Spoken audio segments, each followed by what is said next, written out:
तर ब्लॉग टाकायला जाईल जरा उशीरच होतोय, म्हणजे 2-3 दिवसांचा गॅप पडतोय, टाइम भेटत नाही त्याच्यामुळे.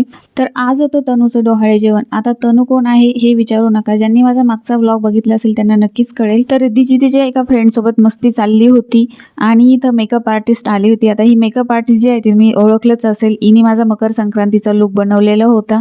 मला तो खूप आवडला होता, म्हणून मी तनूला देखील सजेस्ट केलं की तू देखील इलाच लाव, आणि तिला देखील तिने केलेला मेकअप जो आहे तो एवढा आवडला की बस विचारूच नका.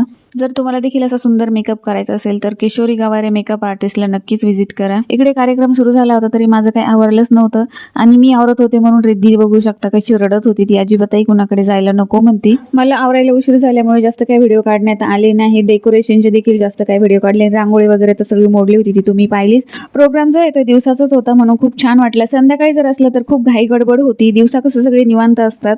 नंतर इथं वेळ आली पेढा की जिलेबी.